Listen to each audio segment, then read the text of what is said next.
अध्याय 5 में हम लोग पढ़ेंगे तत्वों का वर्गीकरण, तत्वों का हम लोग बंटवारा कैसे किए हैं। अभी तक टोटल 118 तत्व का खोज किया गया है, जिसमें कुछ धातु और कुछ अधातु दोनों हैं। 118 तत्व में धातु भी हैं और अधातु भी हैं। तो सबसे पहले जानेंगे तत्व क्या है। तो ऐसे पदार्थ जो एक ही प्रकार के परमाणुओं से मिलकर बने हैं तत्व कहलाते हैं। तत्व कैसे कहते हैं? ऐसे पदार्थ जो एक ही प्रकार के परमाणुओं से मिलकर बने हैं उसको हम लोग तत्व कहते हैं। जैसे लोहा, सोना, चांदी आदि, ऐसे बहुत सारे तत्व हैं। तत्वों का वर्गीकरण कैसे किए हैं, यानी उसका बंटवारा कैसे किया है। सभी तत्वों को सुव्यवस्थित सही ढंग से क्या करते हैं, ढंग से पढ़ने के लिए उनके वर्गीकरण की आवश्यकता होती है। उसको पढ़ने के लिए सही ढंग से आवश्यकता होती है। तत्वों का वर्गीकरण उनके गुणों के समानता के आधार पर किया जाता है। अभी तक कुल 118 तत्व को ही खोजा गया है। अभी तक कुल 118 तत्व को ही खोजा गया है। तत्वों के वर्गीकरण का अर्थ है कि उनको गुणधर्म के आधार पर अलग अलग समूहों में व्यवस्थित करना, जिसका जो गुण है। जैसे कि माने हम लोग खोजे, जैसे कि सबसे पहले डोबेराइनर ने तत्व को खोजा, लेकिन उसमें टोटल 3 त्रिकोणीय 9 तत्व को ही खोज पाया। यानी कि जैसे लोहा है, लोहा को एक साइड एक तत्व मिल गया, कर दिया। सोना मिल गया, सोना को एक रूम में कर दिया, एक तत्व मिल गया। अलग अलग जैसे मिलते गया वैसे क्या, चांदी मिल गया, चांदी को एक रूम में। जैसे कि सामान घर में बिखरा हुआ रहता है, सामान को क्या करते हैं हम लोग, एक सामान को इकट्ठा करते हैं, एक सामान को इकट्ठा करते हैं, एक सामान, वैसे ही तत्व जैसे मिलते गया हम लोग इकट्ठा करते गए। तो उसी को हम लोग क्या करते हैं, व्यवस्थित रखते हैं। सबसे पहले तत्वों को धातु और अधातु में वर्गीकृत किया गया। यानी तत्व को जैसे पहचाने उसमें कौन धातु है कौन अधातु है, उसको दोनों को क्या के पहचान के हम लोग अलग कर दिए। पढ़ने की सुविधा के लिए हम लोग क्या, आवर्त सारणी का इतिहास, आवर्त सारणी का देखो इतिहास क्या है। सबसे पहले डोबेराइनर ने क्या किया, डोबेराइनर के त्रिक, यानी कि डोबेराइनर के त्रिक कौन था, डोबेराइनर था कौन, ये जर्मन के एक वैज्ञानिक था, जिसने वुल्फगांग डोबेराइनर का जन्म हुआ था 1817 में। वुल्फगांग जो डोबेराइनर था 1817 में था।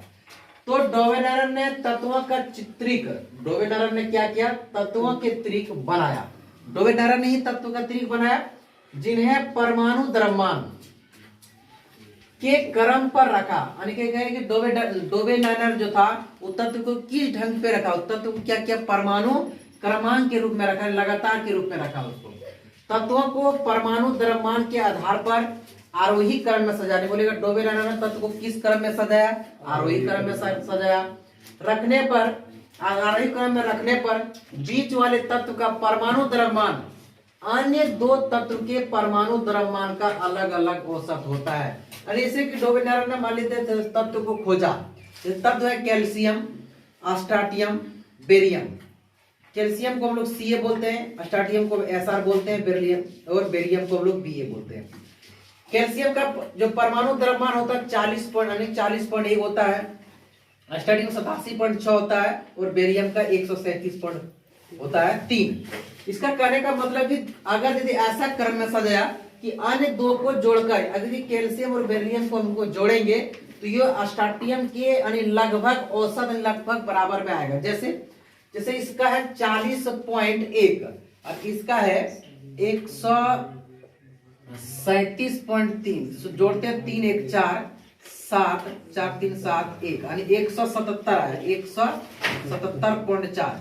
इसको हम लोग क्या करेंगे, 2 से भाग देंगे। 2 से भाग जब देंगे तो कितना हो जाएगा, 2 8 16, फिर 1 बचेगा 17, फिर 2 8 16, फिर 1 बचेगा 0.2 यानी कितना 88.7 आया, 87.7 लगभग बोल रहा है औसत, इन्हें कह रहे बराबर आ रहा है, बोल रहे लगभग परमाणु द्रव्यमान होगा उसका लगभग, बोलता है क्या, इसके ये बराबर, इसके औसत के बीच के बराबर होगा। जैसे 8 इसका 7, 8 7 15, 15 में 7.5, 7.5 के लगभग बराबर 8 होगा, 7.5 होगा, ऐसे लगभग के बराबर होगा।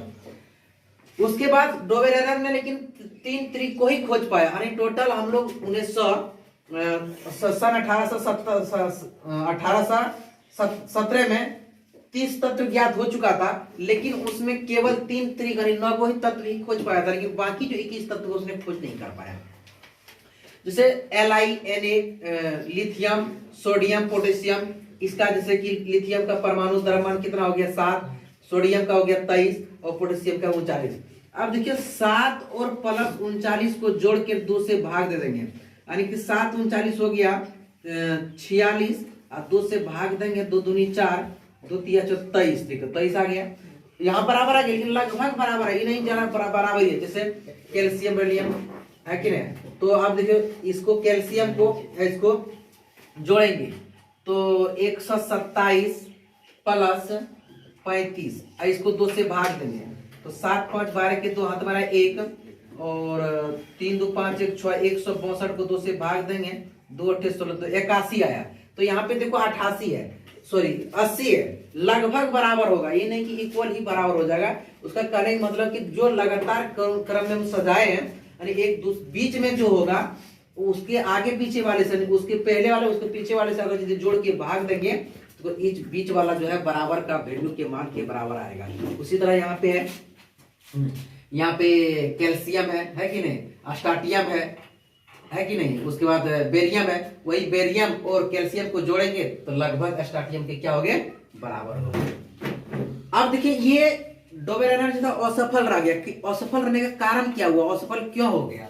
असफल होने का कारण कि डोबेरेनर जो था इसका असफल का कारण, डोबेरेनर का असफल का कारण है जिस आधार पर डोबेरेनर ने त्रिक बनाया, उस आधार पर वह 3 ही त्रिक का पता लगा पाया, यानी जिस आधार पर उसने अपना त्रिक को बनाया उस आधार पर 3 ही त्रिक का पता लगा पाया। देखो ये 3 त्रिक का ही पता लगा पाया, 3 3 9 तत्व का, और बाकी 21 तत्वों का नहीं लगा पाया।